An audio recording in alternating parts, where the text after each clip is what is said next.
सत्संग योग भागिक भारतीय निवास सहित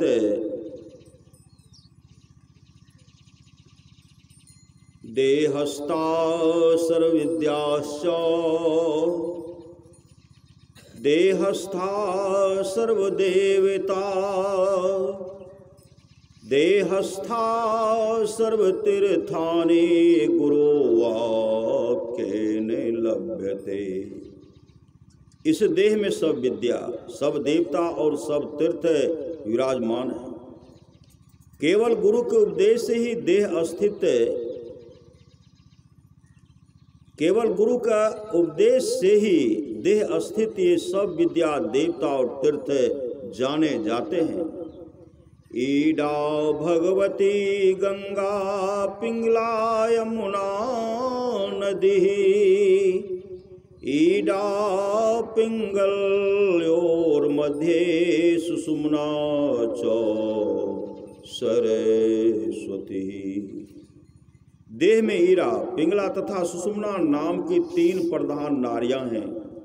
ईरा गंगा, पिंगला यमुना और ईरा पिंगला के बीच में रहने वाले सुषुम्ना सरस्वती नदी के नाम से कही जाती है। त्रिवेणी संगमो यत्र तीर्थराजः शोच्यते तत्र स्नानं प्रकुर्वेत सर्वपापे सर्वपापे प्रमुच्यते। देह में जहाँ उल्लिखित तीनों नारियों का संगम है उस स्थान को गंगा, यमुना और सरस्वती का संगम त्रिवेणी कहते हैं। यह त्रिवेणी सर्व प्रधान तीर्थ कहकर गिनी जाती है। इस तीर्थ में स्नान करने से सब पापों से मुक्ति मिलती है। आकाशाज जायते वायुर्वायोरुत्पद्यते रविः रवेरोत्पद्यते तोयं तोयादुत्पद्यते मही। हवा आकाश से, अग्नि हवा से, जल अग्नि से और पृथ्वी जल से उत्पन्न होती है। मही विलीयते तोये तोयं विलीयते रवो रविर्विलीयते वायो वायोर्विलीयते तोखे। जल में पृथ्वी, अग्नि में जल, हवा में अग्नि और आकाश में हवा लय होती है। ब्रह्मांड लक्षणं सर्व देह मध्ये व्यवस्थितं साकाराश्च विनश्यन्ति निराकारो न नश्यति। देह में संपूर्ण ब्रह्मांड है, जिसमें साकार का नाश होता है, निराकार का नाश नहीं होता। निराकारं मनो यस्यः निराकार समो भवेत है तस्मात् सर्वे प्रयत्नेन साकारासु परित्यजेत। जिस व्यक्ति का मन निराकार है वह निराकार सदृश होता है, इसलिए यत्नवान होकर साकार त्याग देना चाहिए। न वेदं वेद मिथ्याहोर्वेदो ब्रह्म सनातनम् ब्रह्म विद्यारतो यस्तु सो विप्रो वेद पारगः। वेद को वेद नहीं कहते हैं, नित्य सत्य ब्रह्म को ही वेद कहते हैं। ब्रह्म ज्ञानोपनिरत व्यक्ति को ब्राह्मण और वेद पारदर्शी कहते हैं।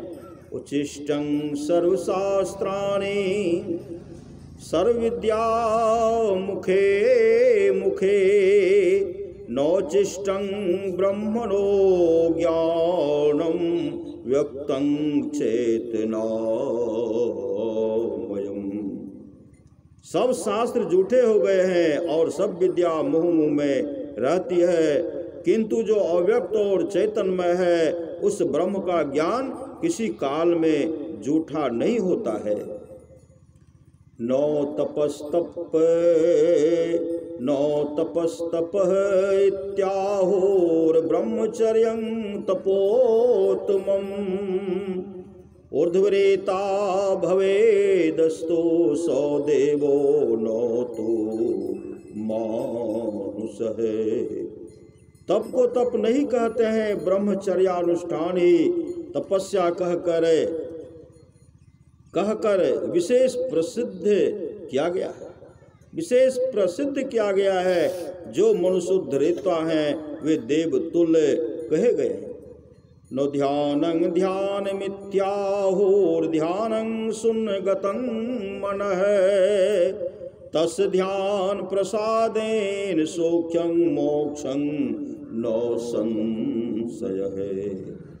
ध्यान को ध्यान नहीं कहते हैं, शून्यगत मन को ही ध्यान कहते हैं। उसी ध्यान की प्रीति के द्वारा ही सुख और मोक्ष लाभ होते हैं, इसमें संदेह नहीं।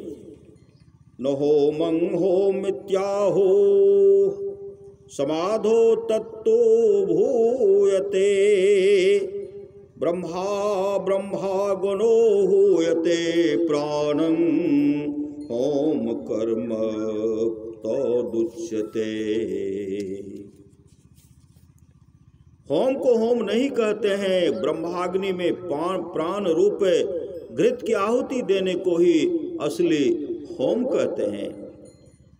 यावद् वर्णं कुलं सर्वं तावद् ज्ञानं नो जायते ब्रह्म ज्ञानं पदं ज्ञात्वा सर्ववर्णे विवर्जितः। जब तक ज्ञानोदय नहीं होता है तब तक विप्रादि वर्ण भेद और कुल भेद रहते हैं, किंतु ब्रह्म ज्ञान के उदय होने से ही सब दूर हो जाते हैं। मनोवाक्यं तथा कर्म तृतीयं यत्र लीयते विना स्वप्नं यथा निद्रा ब्रह्म ज्ञानं तदुच्यते। जिस ज्ञान में मन वाक और कर्म तीनों लय हो जाते हैं और स्वप्न बिना निद्रा की तरह बिना अवलंब के जो ज्ञान उत्पन्न होता है उसी को ब्रह्म ज्ञान कहते हैं। श्लोकार्धं तो प्रवक्ष्यामि तद्युक्तं तत्त्वदर्शिभिः सर्वे चिंता परित्यागो निश्चिंतो योग उच्यते। तत्वदर्शी महात्मा गण ने जिस विषय का वर्णन किया है मैं आधे श्लोक में उसी का वर्णन करूंगा। सर्व चिंताओं को त्याग कर निश्चिंत होने को ही योग कहते हैं। निमिषं निमिषार्धं वा समाधिं गच्छति शतजन्मार्जितं पापं तत्क्षणादेव नश्यति। जिस व्यक्ति को एक पल या आधा पल भी समाधि प्राप्त होती है उसके 100 जन्मों के कमाए हुए पाप विनष्ट हो जाते हैं। चल चित्ते वछे शक्ति अस्थिर चित्ते वसेच्छी वह अस्थिर चित्तो भवेद भवे देवी सौ देहस्तोपि सिद्ध्यते। हे शंकरी, चंचल हृदय में शक्ति और अस्थिर हृदय में शिव विराजते हैं।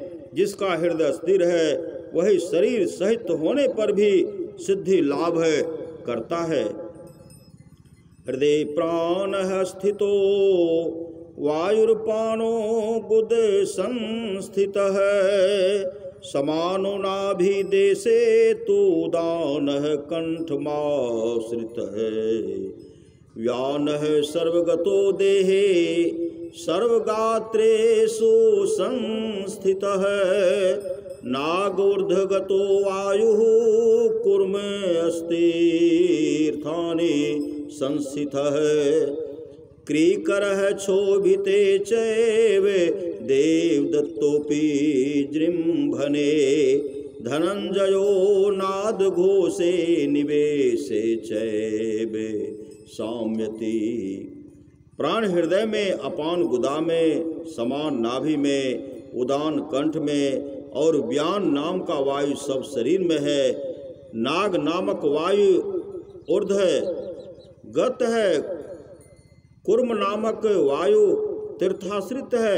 क्रिकर नामक वायु क्षोभनस्थ है और देवदत्त वायु जिह्व वनस्थ तथा धनंजय नामक वायु नाद घोष में प्रवेश करके साम होके रहता है। उकार सात्विको ज्ञेय उकारो राजसः स्मृतं स्मृत है। मकारस्तामसः प्रोतत् अस्त्रिभिः प्रकृतिरुच्यते। ओकार, ओकार सतोगुणमय, उकार रजोगुणमय और मकार तमो गुणात्मक है। इन्हीं तीनों गुणों के द्वारा प्रकृति वर्णित हुई है। अक्षरा प्रकृति ही प्रोक्ताक्षर स्वयं ईश्वर है। ईश्वराणी निर्गता साही प्रकृतिर्गुण बंधना। अक्षर ही, अक्षर ब्रह्म की स्वयं प्रकृति है और अक्षर को ही स्वयं ईश्वर जानोगे। ईश्वर से प्रकृति निकली हुई है और वही प्रकृति सर्वादि त्रैगुण मिश्रित है। सा माया पालिनी शक्ति सृष्टि संहार कारिणी। अविद्या मोहिनी आशा शब्द रूपा यशस्वनी। वही माया सृष्टि अस्तित्व और संहारात्मिका शक्ति है और अविद्या मोहिनी शब्द रूपा तथा यशस्विनी कही जाकर वर्णित होती है। तंत्र में 5 अवस्थाएं मानते हैं: जागृत, स्वप्न, सुषुप्ति, तुर्य और तुर्यातीत। कल्याण वेदांत अंक पृष्ठ 277 से उद्धृत। श्री सद्गुरु महाराज।